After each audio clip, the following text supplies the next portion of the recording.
On this episode of Pocket Pedagogy, we explain just why the heck we're doing any of this.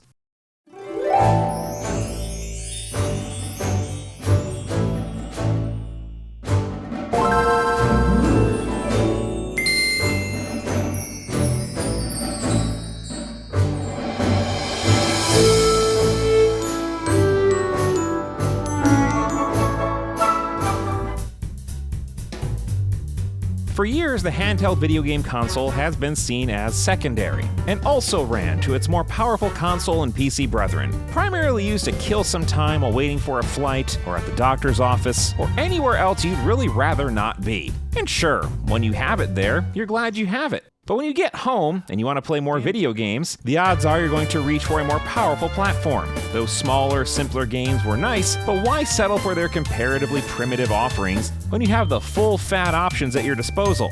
Or maybe when you were a kid, you grew up playing Pokemon on your Game Boy. But as you got older, you moved on to bigger screens and more complex, mature games, leaving your handheld system to a younger sibling, forever designating it as, well, just a kid's toy. Oh, and this is to say nothing of mobile games, which have largely supplanted the role that handhelds played in letting us take our games anywhere. After all, what good is a Game Boy, or a Game Gear, or a PSP, or any of that in a world where you can run Resident Evil 4 on your phone? For some reason. Even Nintendo, long the dominant force in the handheld space, the holdouts in the handheld space, decided to hedge their bets by merging their handheld and console system branches together with the Nintendo Switch. They made a lot of money, so it worked out pretty well, but still. In short, the handheld game space is one that historically hasn't gotten the respect it deserves, and that's a shame. I've always loved handheld systems, from the Game Boy to the PSP to the 3DS, and the smaller form factor, the lower development cost, and the limited processing power, quite honestly, makes for games that can be smaller, more focused, and more experimental. There's all kinds of neat stuff on those tiny screens, and all kinds of things that game historians and designers can learn from. Hence, Pocket Pedagogy.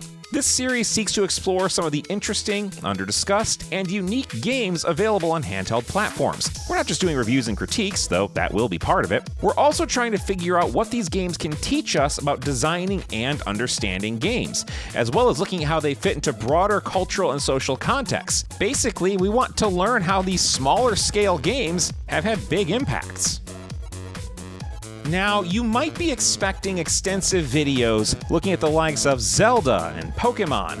Those are great games, but there's also no shortage of material out there already digging into these titles. So while you're probably going to recognize more than a few of the games we'll cover on Pocket Pedagogy, we're going to try to spend as much time as we can looking for entries that are unique or unusual on their own merits, or have something valuable to contribute to the larger discourse. That said, you will see some Pokemon.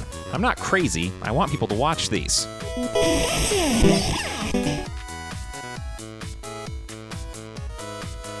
So for those of you who are interested, here's just a couple quick behind-the-scenes notes. First, all the footage you're going to see, unless otherwise noted, was captured by me through a docked analog pocket system running original software cartridges whenever possible. The Analog Pocket is a fascinating machine that I will probably have a more in-depth review of later on in this series, but it is somewhat limited in terms of the cartridges it can natively support. So for now, that means the bulk of what you're going to see on Pocket Pedagogy will be Game Boy and Game Boy Advance titles, until I can get my hands on Analog's adapters for other systems, like the Game Gear, and, Terry Bogard willing, my beautiful, precious Angel Neo Geo Pocket Color. Just look at that thing. Gone too soon. I will remember you.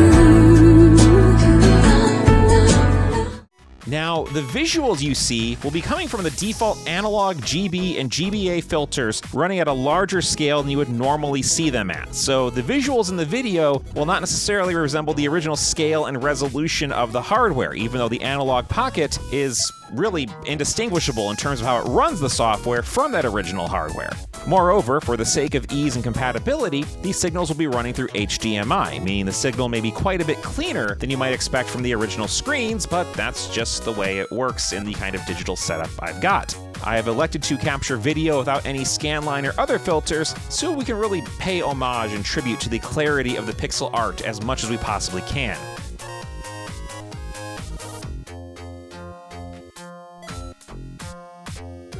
Every episode of Pocket Pedagogy will be a short, deep dive into a specific game, summarizing that game, providing important context, walking through its systems and features, and ending with a set of final thoughts on the game, its place, and what we can learn from it. You can also expect some special spotlight episodes. Now, these spotlight episodes will focus on a set of games with a common theme that maybe can't individually support a full episode on their own, but are worth considering in context of each other. We may also have some episodes that are more about specific hardware or specific kinds of trends and things that happened in the games, and maybe even some live streams if you are so inclined and want to watch a man in his late 30s play Game Boy games on the internet. That's your damage, but I'm here to support it.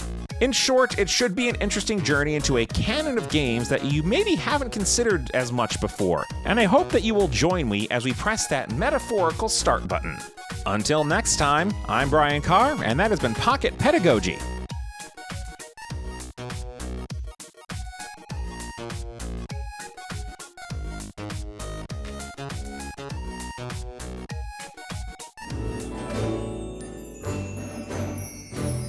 On the next episode of Pocket Pedagogy, an age-old rivalry is renewed.